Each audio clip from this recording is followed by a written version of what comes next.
নমস্কাৰ বন্ধু বান্ধৱীসকল, আজি মই আপোনালোকৰ লগত আলোচনা কৰিম 2024 বৰ্ষৰ মহালয়া ও বছৰৰ শেষৰটো সূৰ্যগ্ৰহণ পৰিছে এই মহালয়াৰ দিনটিত। গতিকে জানো আহক ইয়াৰ সঠিক সময়সূচীৰ সম্বন্ধে। বন্ধুসকল, হিন্দু পৌৰাণিক কাহিনীৰ অনুসৰি বিশ্বাস কৰা হয় যে এই মহালয়া দিনটিত ব্ৰহ্মা, বিষ্ণু আৰু মহেশ্বৰে ৰাক্ষস মহিষাসুৰক পৰাস্ত কৰিবলৈ দেৱী দুৰ্গাক সৃষ্টি কৰিছিল। মানা হৈছে এই দিনটিত দুৰ্গা দেৱী পৃথিৱীত অৱতৰণ কৰে। এই মহালয়া দিনটিক পিতৃপক্ষৰ দিন বুলিও কোৱা হয়। এই দিনটিতেই পিতৃপক্ষৰ শেষ আৰু দেৱীপক্ষৰ আৰম্ভণি হয়। হিন্দু ধৰ্মৰ অনুসাৰে এই দিনটিত মৃত আত্মাবোৰ পৃথিৱীলৈ নামি আহে বুলি বিশ্বাস কৰা হয়। এই মহালয়া দিনটোত পূৰ্বপুৰুষক স্মৰণ কৰি তেওঁলোকৰ আত্মাৰ শান্তিৰ কামনা কৰি অঞ্জলি প্ৰদান কৰা হয়। এই অমাৱস্যাৰ দিনটিৰ পৰাই পিতৃপক্ষৰ অৱসান ঘটি দেৱীপক্ষৰ সূচনা হয় আৰু এই দিনটো মহালয়া হিচাপে পৰিচিত।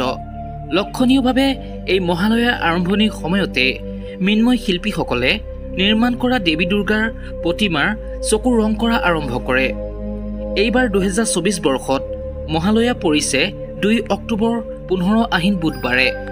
এই অমাৱস্যা তিথি আৰম্ভণি ঘটিব 14 আহিন ইংৰাজী 1 অক্টোবৰ মংগলবাৰে ৰাতি 9:06 পৰা আৰু এই অমাৱস্যা তিথি সমাপ্তি ঘটিব 15 আহিন ইংৰাজী 2 অক্টোবৰ বুধবাৰে ৰাতি 11:07। এইবাৰ মহালয়া দিনটিত পৰিছে বছৰৰ শেষৰটো সূৰ্যগ্ৰহণ। এই সূৰ্যগ্ৰহণ লাগিব 2 অক্টোবৰ 15 আহিন বুধবাৰে ৰাতি 9:13 পৰা আৰু সমাপ্তি ঘটিব ৰাতি 3:17।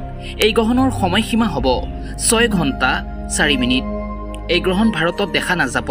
ইয়াৰ মুখ্য কাৰণ হ'ল এই গ্ৰহণ ভাৰতীয় সময় অনুসৰি ৰাতিৰ ভাগত লাগিব।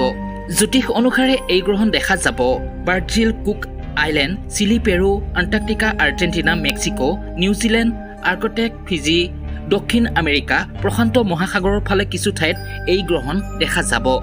সেয়েহে বন্ধু বান্ধৱীসকল, যদিহে ভিডিঅ'টি আপোনালোকৰ ভাল লাগিলে, লগতে দুৰ্গা মাৰ বিশেষ কৃপা যদি আপোনাৰ লগতে আপোনাৰ ঘৰখনৰ ওপৰত সৰ্বদাই বৰ্তি থকাটো বিচাৰে, তেন্তে তলত কমেণ্টত শুদ্ধ মনে লিখিবলৈ নাপাহৰিব।